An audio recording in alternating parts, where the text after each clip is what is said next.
অপরাজিতা বা নীলকণ্ঠ ছাদ বাগান বা ব্যালকনি গার্ডেনে এই গাছ খুব সুন্দর হয়ে থাকে। একদম সাধারণ পরিচর্যাতে এই গাছে প্রচুর ফুল পাওয়া যায়। এই গাছ সাদা রঙের অপরাজিতা হয়, আবার ডিপ নীল রঙের উজ্জ্বল বর্ণের এই ফুলটি দেখতে খুব সুন্দর লাগে। সিঙ্গেল পেটাল এবং ডবল পেটালের এই ভ্যারাইটির গাছ হয়ে থাকে। গাছ কেনার সময় অবশ্যই ফুল দেখে তবেই গাছ কিনবেন। নমস্কার বন্ধুরা, ইউটিউব চ্যানেল হোম গার্ডেনে আপনাদের সকলকে স্বাগত। আমি সুপ্রিয়। আজকের এই ভিডিওতে কিভাবে এই অপরাজিতা মানে নীলকণ্ঠ গাছে প্রচুর ফুল পাওয়া যায় তার টিপস, কি সার প্রয়োগ করবেন, কি মাটি ব্যবহার করবেন এবং কিভাবে এই গাছে প্রচুর ফুল পাবেন তার আজকে ছোট ছোট কিছু টিপস আপনাদের সঙ্গে শেয়ার করেছি। প্রথমেই কি টব নির্বাচন করবেন। 7 বা 8 ইঞ্চি টবের মাটির টব বা প্লাস্টিকের টব ব্যবহার করতে পারেন। আমি এখানে প্লাস্টিকের টব ইউজ করেছি।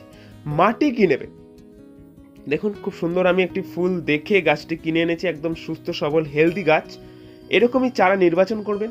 মাটি নেবেন 80-20, 80% বাগানের বেলে দোআঁশ মাটি বা ঝুরঝুরে মাটি এবং তার সাথে 20% যে কোনো কম্পোস্ট, ফার্মি কম্পোস্ট বা পুরনো গোবর সার, তার সাথে 1 টেবিল চামচ সিঙ্গেল সুপার ফসফেট। অপশনাল, নিতেও পারেন নাও দিতে পারেন, তবে দিলে ভালো হয়, গাছের গ্রোথটা ভালো হবে। তারপর নিচে আমি একটি খোলামখুলি চাপা দিয়ে ফার্স্টে মাটিটা ফিল আপ করে নিচ্ছি। তারপর গাছটি খুব সুন্দর করে প্লাস্টিক থেকে যে গ্রো ব্যাগে লাগানো রয়েছে গাছটি, সেখান থেকে কেটে সুন্দর করে গাছটা প্রতিস্থাপন করব। একদম হালকা হাতের সাহায্যে চেপে ওপরে 2 ইঞ্চি ফাঁকা রাখবো, যেখানে পরবর্তীতে সার জল দিতে হবে।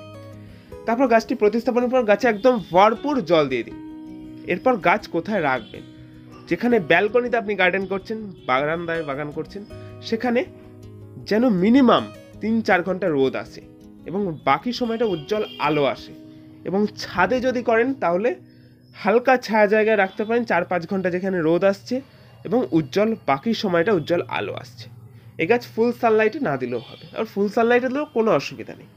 যেহেতু এখন গরমকাল, অত্যাধিক রোদের তাপ, সেক্ষেত্রে হালকা ছায়া জায়গাতেও গাছ খুব ভালো হবে।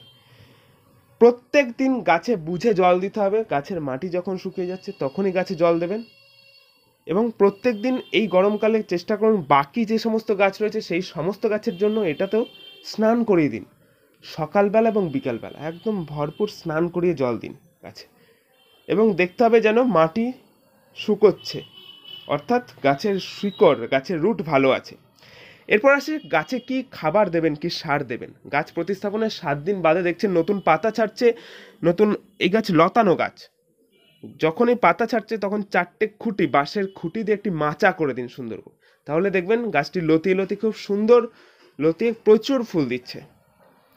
এই গাছে একটা মাচা তৈরি করতে হবে, তাহলে খুব সুন্দর ফুল হয় এবং গাছের দেখতে একটা সৌন্দর্যের ব্যাপার রয়েছে, গাছের দেখতে ভালো লাগবে। পরবর্তীতে যদি চান কমেন্টে লিখুন যে কীভাবে মাচা তৈরি করতে হয়, আমি দেখিয়ে দেবো যে কীভাবে মাচা তৈরি করতে হয় 4টে খুঁটি দিয়ে, খুব সুন্দর। এরপর যখন গাছের পাতা ছাড়তে শুরু করছে 7 দিন বা 10 দিন বাদে, তাহলে গাছ খাবার চাইছে। কি খাবার দেবেন তখন? যে কোনো লিকুইড ফার্টিলাইজার, আমার চ্যানেলে ভিডিও রয়েছে, খোল এবং গোবর পচিয়ে একটি লিকুইড সার, সেটা 10 দিন বা 15 দিন ছাড়া ছাড়া গাছে একদম পাতলা করে দিয়ে যান। এরকম ঝাঁঝি করে জল দিন প্রত্যেক দিন। এরপর গাছে প্রচুর ফুল পেতে এবার কি সার দেবেন। এই যে সারটা বললাম লিকুইড খাবার, এটা গাছের ভেজিটেটিভ গ্রোথকে খুব সুন্দর বাড়াবে, গাছ একদম সবুজ সতেজ থাকবে। এরপর ফুল নিতে কি দিতে হবে। NPK 10-26-26 চা চামচের 1 চা চামচ এবং তার সাথে মিউরেট অফ পটাশ বা সালফেট অফ পটাশ, SOP বা MOP চা চামচের 1 চামচ। মাসে 1 বারও দিতে পারেন, মাসে 2 বারও দিতে পারেন। এটা গাছের ওপর ডিপেন্ড করছে। যদি দেখেন যে মাসে 1 বার দিয়ে খুব ভালো রেজাল্ট আসছে, সেক্ষেত্রে হালকা করে মাসে 2 বারও দিতে পারেন 15 দিন গ্যাপ দিয়ে, তাহলে দেখবেন গাছে প্রচুর ফুল আসছে।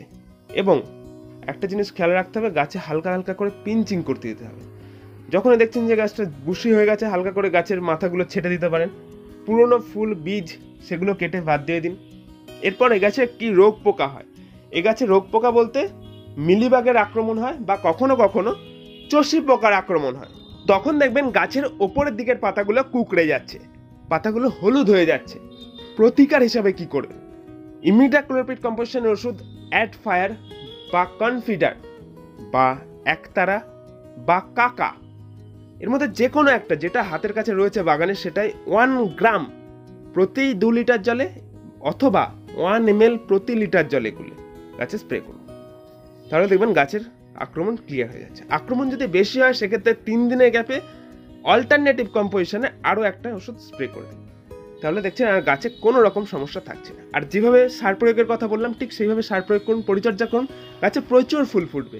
আজকের ভিডিওটা এই পর্যন্ত। ভিডিওটি ভালো লেগে থাকলে অবশ্যই একটি লাইক করে দিন। আর আপনি যদি এই চ্যানেল নতুন হয়ে থাকেন চ্যানেলটিকে অবশ্যই সাবস্ক্রাইব করে পাশে বেল আইকনটিকে প্রেস করুন।